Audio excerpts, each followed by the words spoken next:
मुद्दों पर घमासान। जी हाँ, नमस्कार। आज छत्तीसगढ़ विधानसभा के हम लोगों को चर्चा पर सीखने को मिला, साथ में रहते थे, बहुत सारी बात। सबसे बड़ा जो आज मसला रहा वो रहा आज से जिस तरह मानसून सत्र की शुरुआत हुई, और आज छत्तीसगढ़ विधानसभा के मानसून सत्र की शुरुआत में सदन में आज जहां सत्ता पक्ष और विपक्ष के बीच जमकर नोकझोंक हुई, जमकर एक तरह से नोकझोंक देखने को मिली।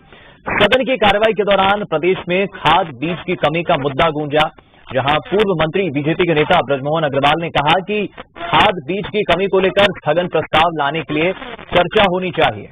प्रस्ताव पर चर्चा हो। कृषि मंत्री रविंद्र चौबे ने सरकार का पक्ष रखते हुए कहा कि किसान राज्य सरकार की प्राथमिकता में है।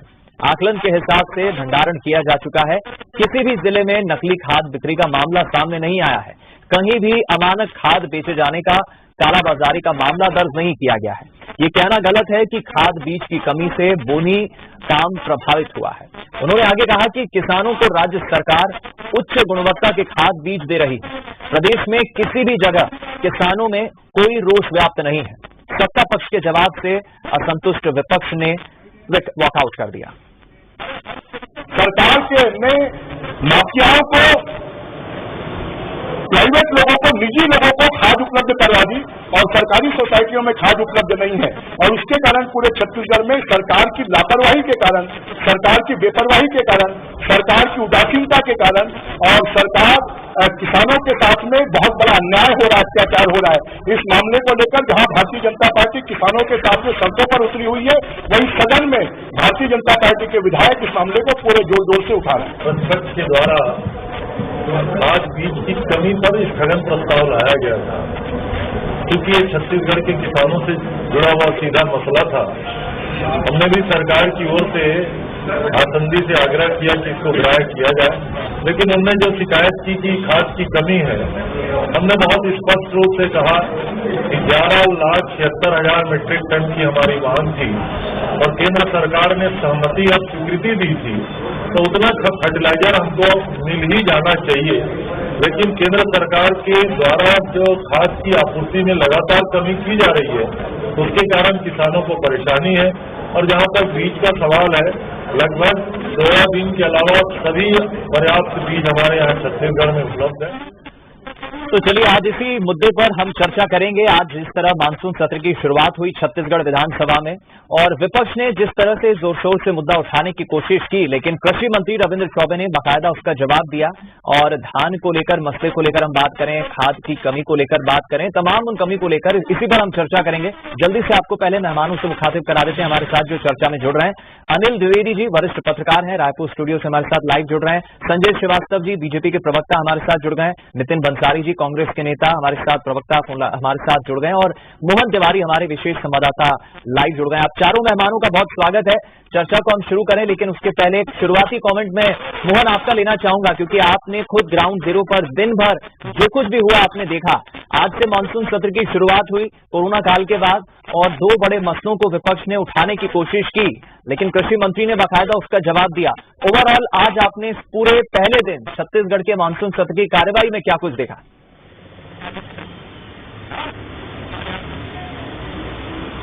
देखिए, अभी भाजपा विधायक दल की बैठक भी चल रही है और भाजपा के लिए ये जब भी विधानसभा का सत्र आता है, एक ऐसा सुनहरा मौका होता है जिसके आधार पर वो सत्ता पक्ष को घेरती है। पिछले 3-4 महीने से उसके पास मुद्दों की एक लंबी लिस्ट तैयार हो गई है और उसी आधार पर एक बड़ी रणनीति बनाकर जो बीजेपी है उसकी कोशिश है कि वो सरकार को घेरे। तो आज सत्र शुरू होने के साथ ही बीजेपी के इस तेवर से साफ हो गया कि वो किस तरीके की रणनीति के साथ उतरना चाहती है। एक आक्रामक रणनीति बीजेपी ने बनाई है, जिसमें जनहित के मुद्दों के साथ साथ सरकार के इंटरनल ऐसे मुद्दे हैं जिनके आधार पर वो सरकार से जवाब चाहती है और बताने की कोशिश ये कर रही है कि कहीं ना कहीं पॉलिसी मेटर में सरकार असफल साबित हो रही है। और इसीलिए आज उसकी वानगी हमें दिखाई दी। हालांकि आज पहला दिन था, दिवंगत नेताओं को श्रद्धांजलि देने की वजह से प्रश्नकाल जो है वो हो नहीं पाया, लेकिन प्रश्नकाल से ही बीजेपी के जो तेवर हैं वो हमें दिखने लगे थे। जो लिखित प्रश्न के जवाब आए थे उसमें जो मुद्दे उठाए गए थे, जो आज ध्यानाकर्षण के जरिए मुद्दे उठाने की कोशिश थी, और जो सबसे अहम मसला जो कि आज हमें सदन में दिखाई दिया, वो था जो बुआई के समय किसानों को खाद बीज की कमी का सामना करना पड़ रहा है। तो वो खाद बीज की कमी नहीं होने की वजह से जो छत्तीसगढ़ की इकोनॉमी जो कि 80% कृषि पर आधारित है, उस पर सीधा असर देखने को मिला है। तो वो एक बड़ा मुद्दा जो है आज बीजेपी के द्वारा उठाया गया। हाल ही में जो राजनीतिक घटनाक्रम हुए जिसमें कांग्रेस की इंटरनल फाइट भी सामने आई, वो मसला भी आज सदन में उठा और उस पर मसले पे भी चर्चा की मांग की। हालांकि ये मसला चर्चा के लिए कल तक के लिए पेंडिंग कर दिया गया है। तो मुद्दों की लंबी लिस्ट है और आज जो बड़े मुद्दों के जरिए जिस ढंग के आक्रामक तेवर बीजेपी ने दिखाए हैं, उससे साफ है कि वो इस मानसून सत्र में सवालों की बौछार करने वाले हैं और उन सब सवालों के जवाब देना भी सत्ता पक्ष के लिए एक बड़ी चुनौती होगी। चलिए बने रहिए आप मोहन हमारे साथ। अब मैं सबसे पहले संजय जी आपसे ही शुरुआत करना चाहूंगा, उसके बाद जरूर अनिल जी मैं आपके पास आऊंगा। बीजेपी को ऐसा क्यों लगता है, क्योंकि हमने ब्रजमोहन अग्रवाल की भी प्रतिक्रिया सुनी, आज मानसून सत्र की शुरुआत हुई छत्तीसगढ़ विधानसभा में और दो मुद्दे प्रमुखता से आपकी पार्टी ने उठाने की कोशिश की। पहला कांग्रेस का इंटरनल जो मसला था और दूसरा खाद बीज की कमी। बीजेपी को ऐसा क्यों लगता है कि आखिर खाद की कमी है? कृषि मंत्री तो कह रहे हैं कि एक भी मामला सामने नहीं आया भ्रष्टाचार का, हमारी प्राथमिकता में है सरकार। बीजेपी को ऐसा क्यों लगता है संजय जी? दीपक जी, जो दोनों मुद्दे थे, दोनों मुद्दे निश्चित रूप से एक गंभीर विषय है, लेकिन भारतीय जनता पार्टी एक विपक्ष होने के नाते हमारी प्राथमिकता किसान है, न कि इनकी इंटरनल फाइटिंग्स। क्योंकि ये तो कांग्रेस का राष्ट्रीय चरित्र है, इस सत्ता प्राप्त करते ही ये एक दूसरे पर टूट पड़ते हैं पद और कुर्सी प्राप्त करने के लिए। ये आज का विषय नहीं है टी.एस. सिंहदेव जी का कहूं या बृहस्पति सिंह जी का, ये तो देश की आजादी के बाद से कांग्रेस का हमेशा से चरित्र रहा है, इससे कोई नई बात नहीं है। लेकिन आज जब किसान की जब बात होती है, मैं बहुत ईमानदारी के साथ में इस बात को रख रहा हूँ, मैं तथ्यों के साथ में बात करूंगा। केवल रविंद्र चौबे जी कह दिए हो गया, इससे नहीं होगा। मुझे लगता है कि जिस तरीके से हर मामले में ये सरकार बेईमान है, उसी तरीके से किसान के मामले में और विशेषकर उर्वरक और खाद देने के मामले में ये सरकार लगातार झूठ फैला रही है और किसानों के बीच में ये भ्रम फैलाने का काम कर रही है। और सबसे ज्यादा प्रभावित बात यह है कि एक अपने आप को किसानों की सरकार कहने वाली ये भूपेश बघेल जी की सरकार आज यदि किसी वर्ग के कटघरे में खड़ी दिखाई दे रही है, तो वो वर्ग किसान वर्ग है जिनके खटघरे में पूरी सरकार खड़ी हुई दिखाई दे रही है। देखिए, हर वर्ष जब खेती होती है तो उर्वरक, रासायनिक खाद और तमाम प्रकार के खादों की आवश्यकता होती है। ये सरकार छुपाती है। पोर्टल के अंदर में एक पोर्टल है जिसके अंदर में ये अपने आंकड़े प्रस्तुत करते हैं। केंद्र की सरकार इनसे डिमांड मंगाती है, ये डिमांड भेजते हैं। उस पोर्टल में जो इनके पास में यथास्थिति अभी है, क्लोजिंग बैलेंस कहें या ओपनिंग बैलेंस कहें, उसके बाद जो शेष आवश्यकताएं प्रदेश को होती है वो केंद्र की सरकार ने भेजा। लेकिन ये कभी सामने आकर ये नहीं कहते, ये उन आंकड़ों को छुपा लेते हैं जो इनके पास है। लेकिन पोर्टल के अंदर में स्पष्ट रूप से स्थिति दिखाई दे रही है कि इतना खाद इनके पास पहले से है। अरे हमने तो इनको श्वेत पत्र देने की चुनौती पेश किया था हमने कि भूपेश बघेल जी श्वेत पत्र जारी करते हैं, रविंद्र चौबे जी श्वेत पत्र जारी करें, क्यों नहीं कर रहे हैं? ये आप किस आधार पर कह रहे हैं संजय जी? आप जी, ये किस आधार पर आप कह रहे हैं कि सरकार छुपाती है? जो डिमांड एंड सप्लाई की बात आप कह रहे हैं? जी जी जी, मेरे पास आंकड़े हैं दीपक जी, यदि आप अनुमति देंगे तो मैं आंकड़े पढ़ दूं। बहुत संक्षिप्त आंकड़े, मैं नितिन जी से जवाब ले लेता हूँ। नहीं, मेरे पास आंकड़े हैं पूरे जी। देखिए, राज्य सरकार द्वारा मैं यूरिया और डीएपी, आप आंकड़े रखिए संजय जी, लेकिन मैं देख रहा हूँ बारदाने की कमी हो, वैक्सीनेशन की बात हो, खाद बीज की बात हो, केंद्र सरकार भेदभाव करती है यहाँ की राज्य सरकार से। ये कांग्रेस का शुरू से कहना रहा है, स्टेटमेंट रहा है। बिल्कुल ठीक कहा दीपक जी। टूल किट आपने सुना ना, टूल किट। यदि अपनी असफलता छुपाना है, इससे पहले कि ये पब्लिक डोमेन में जाए, एक पत्र लिख दो, पत्र लिखकर मामले को उलझा दो, 4 से 10 दिन चलता रहेगा, लोगों में भ्रम फैलाओ। तो ये भ्रम फैलाने वाली सरकार है। मेरे पास तो आंकड़े हैं कि खरीद के लिए मांग यदि उन्होंने किया 5.5 टन यूरिया के विरुद्ध में उर्वरक विभाग के पास में 1.91 लाख ओपनिंग सहित लगभग 4.10 लाख टन की उपलब्धता सुनिश्चित की गई। मैं 2 जुलाई का आंकड़ा आपके सामने पेश कर देता हूँ। जुलाई की बात कर रहा हूँ, पुरानी बात नहीं कर रहा हूँ कि 1.6 लाख टन इनके पास है, जबकि जुलाई की आवश्यकता केवल 1,40,000 टन है। इनका क्लोजिंग स्टैंड 1.69, इनको जुलाई में चाहिए 1.40, एक्स्ट्रा 29 है, लेकिन फिर भी ये कह रहे हैं कि केंद्र की सरकार हमको नहीं दे रही है। दूसरा विषय ये है कि इनका जब रकबा ही कम हो गया, इनका रकबा नहीं बढ़ा अतिरिक्त 30% कहाँ? टीएस सिंहदेव जी का जो लेटर फूटा है, बम जो फूटा है, उसमें स्पष्ट है कि 250 टन प्राइवेट सेक्टर मांग रहा है, उसके अगेंस्ट में इन्होंने उनको 3600 टन, जहां 250 टन प्राइवेट, उनको 3600 टन, और यहाँ सोसाइटी को 8700 टन चाहिए था। ठीक, मैं 4500 टन लौटूंगा संजय जी, मुझे सभी को बराबरी का वक्त देना है। नितिन जी, कई आरोप लगाए हैं संजय जी ने, क्या कहेंगे आप?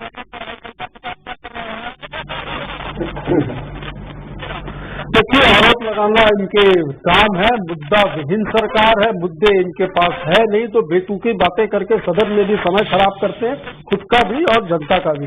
आंकड़ों की बात हो रही, तो मैं भी आंकड़ों पे ही बात करूंगा। मैं आपको बता दूं कि 7,25,000 टन खाद का कोटा केंद्र सरकार द्वारा छत्तीसगढ़ के लिए निर्धारित किया गया था, जिसमें राज्य को अभी तक 3,84,000 टन खाद केंद्र से उपलब्ध हुई है। अब ये जो हमारी डिमांड थी उसका भी आधा है।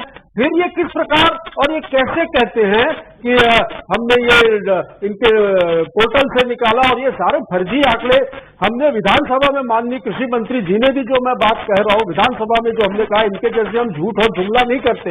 ये किसान विरोधी लोग हैं, ये पूरा देश जान रहा है, प्रदेश का अन्नदाता जान रहा है। आज कितने, मुझे लग रहा है लगभग साल भर से ज्यादा से किसानों का आंदोलन जो दिल्ली में चल रहा है, कई किसान इसमें अकारण मृत्यु हो चुकी है उनकी इस आंदोलन में, उसके भी आंकड़े संसद के पास नहीं है। छत्तीसगढ़ में किसान खुशहाल है, हमने जो वादे किए वो पूरे कर रहे हैं, पर किसी भी तरीके से, चाहे वैक्सीन की बात हो, चाहे खाद की बात हो, चाहे बारदाने की बात हो, या कोई केंद्र सरकार द्वारा दी जाने वाली कोई योजनाओं की राशि की बात नहीं, अभी वर्तमान में नितिन जी कमी है, खाद बीज की कमी है या नहीं? करती है वर्तमान में खाद बीज की कमी है या नहीं, आप क्या मानते हैं? बिल्कुल खाद की कमी है, और इस कभी खाद की कमी मोदी जी की वजह से है। जानबूझ के यहाँ पर खाद की कमी क्रिएट की जा रही है ताकि यहाँ पे किसान परेशान हो, और बीज की कोई कमी नहीं है। मैं बीज के भी आंकड़े आपको बता दूं कि 7,88,874 क्विंटल बीज, मतलब आप समझिए खरीफ फसलों के लिए वितरण किए जा चुके हैं, और बीज निगम में अभी 8,94,184 क्विंटल, माने 81% बीज भंडारण करके शेष बचे हुए। कहीं पे ना बीज की कमी है, न कहीं पे ऋण जो दिया जाता है, ऋण के मामले में भी हमने लगभग, आपको बता दूं, कृषि ऋण जो तय लक्ष्य है 5,300 करोड़ रुपए का, उसके अवेज में 3,673 करोड़ रुपए किसानों को ऋण भी दिया जा चुका है। प्रदेश का किसान खुशहाल है, खुश है, मजे में है। तकलीफ में कोई है तो वो भारतीय जनता पार्टी के लोग हैं, जो किसानों के नाम पर छल करते आए हैं 15 साल। संक्षिप्त में संजय जी। नहीं, मैं नितिन भंसाली जी से केवल एक प्रश्न कर रहा हूं कि कितने टन की डिमांड आपकी सरकार ने किया था केंद्र से, ये बताएं। तो कितनी आपूर्ति हुई? 7,25,000 टन। आपको नई जानकारी है, आप तो बहुत कम बता रहे हैं। आपकी सरकार ने तो आपूर्ति हुई है 3,84,000 टन। ये विधानसभा में भी आंकड़ा पेश किया। सुन लीजिए भाई, आपके कृषि मंत्री जी ने जानकारी दी 11 लाख, आज भी अभी इस बाइट में सुन लेंगे, इसी में जो बाइट चल रही थी, 11,75,000 टन की इन्होंने मांग की है। मैं इस बात को कह रहा हूं। और राज्य द्वारा जब अलग अलग उर्वरक कितने मिले, रासायनिक खाद मिले, नहीं सॉरी, 11,75,000 टन की मांग है, सही कह रहे हैं आप। 7,25,000 खाद का कोटा निर्धारित जी। 10 लाख, सुनिए दीपक जी, 11,75,000 केंद्र का कोटा निर्धारित है, 11 लाख टन की मांग की। एक सेकंड, 11,75,000 टन जो है इन्होंने डिमांड की, और राज्य जब अलग अलग आंकड़े प्रस्तुत करता है उर्वरकों का, रासायनिक खाद का, उसको हमने जोड़ा तो 10,80,000 टन जो है वो इनकी मांग है। कहीं 10,50,000, कहीं 11,75,000। अब मुझे एक बात बस मैं समाप्त करूंगा एक सेकंड में, जो इनका भ्रष्टाचार किस तरीके से चल रहा है। जो टीएस सिंहदेव जी का ये लेटर भी मेरे सामने रखा है, टीएस बाबा का, है ना, जो सार्वजनिक हुआ था सरगुजा में, उन्होंने लिखा निजी क्षेत्र में 250 टन मांगे उन्होंने, तो व्यापारियों के लिए। वहां पर उस लक्ष्य के विरुद्ध उन्होंने 4600 टन दिया। क्यों दिया भाई? 250 टन की आवश्यकता, 4600 आपने क्यों दे दिया? व्यापारी कालाबाजारी करने के लिए। और सहकारी क्षेत्र में 8700 टन मांगा गया, तो उसमें से केवल 3600 टन दिया गया। विशुद्ध रूप से कालाबाजारी सरकार के संरक्षण में चल रही है। मैं लौटूंगा संजय जी और नितिन जी अपनी बात। सिंहदेव जी द्वारा डिमांड भेजी गई थी कृषि मंत्री जी को, वो खाद दी जा चुकी है। ठीक, इनको विवाद ही मैंने कहा शुरू में ज्यादा दे दी हो। ठीक, मैं आप दोनों मेहमानों के पास लौटूंगा। अनिल जी आपको क्या लगता है, क्योंकि देखिए किसान हमेशा राजनीति का एक केंद्रीय मुद्दा रहा है किसी भी सरकार में, छत्तीसगढ़ ही नहीं, हम देश की बात करें, देश के राज्यों की बात करें, किसानों को लेकर एक हमेशा राजनीति रही है। लेकिन आज मानसून सत्र की शुरुआत में जो विपक्ष ने मुद्दा बनाने की कोशिश की, क्या लगता है आपको? दोनों मेहमान, हमारे प्रवक्ता मेहमान अपने अपने आंकड़ों से बात कर रहे हैं, मैं भी डिबेट के बाद जरूर इस आंकड़ों को पढ़ने की कोशिश करूंगा, लेकिन एक शुरुआती कमेंट क्या लग रहा है आपको?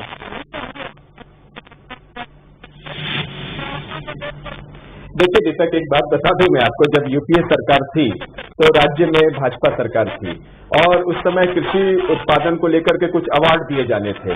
तो राज्य सरकार ने यहाँ से भाजपा सरकार को अवार्ड देने की जब बात हुई तो उस समय केंद्र में केंद्रीय राज्य मंत्री थे डॉक्टर चरणदास महंत, जो अब जो है विधानसभा अध्यक्ष हैं।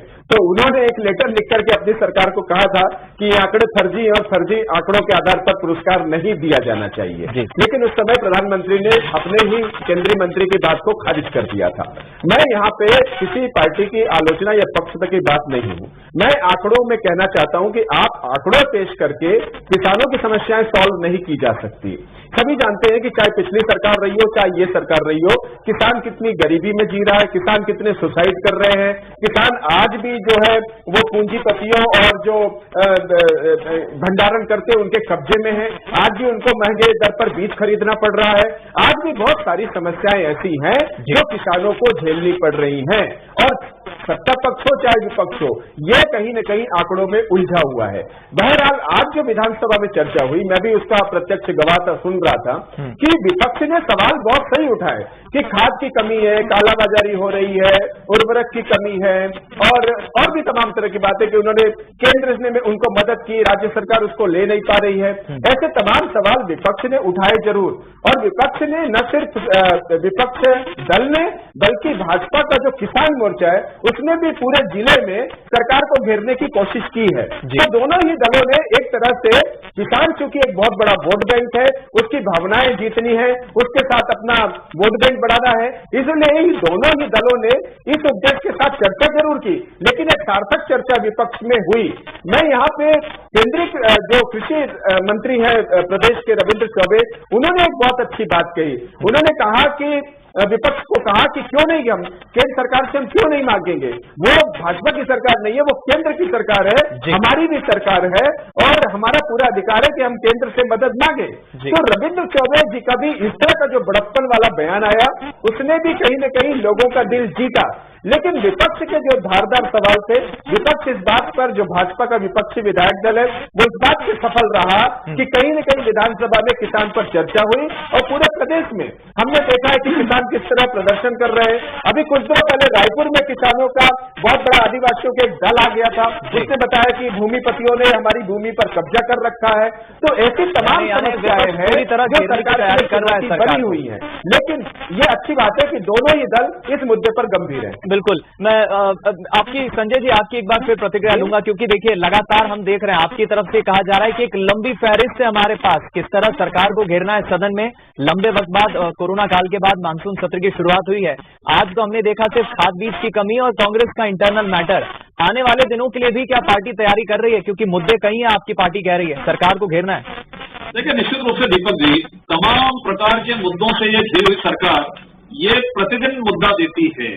राजनीतिक मुद्दे तो हैं, आम जनता के हितों के मुद्दे हैं। अब तो ये स्थिति हो गई है कि इनका जो इंटरनल मामला है, मुझे तो ऐसा लग रहा था कि मैं सरगुजा पर आरोप लगा रहा था कि सरगुजा को ज्यादा खाद चला गया, इसीलिए तो बृहस्पति सिंह नाराज नहीं है।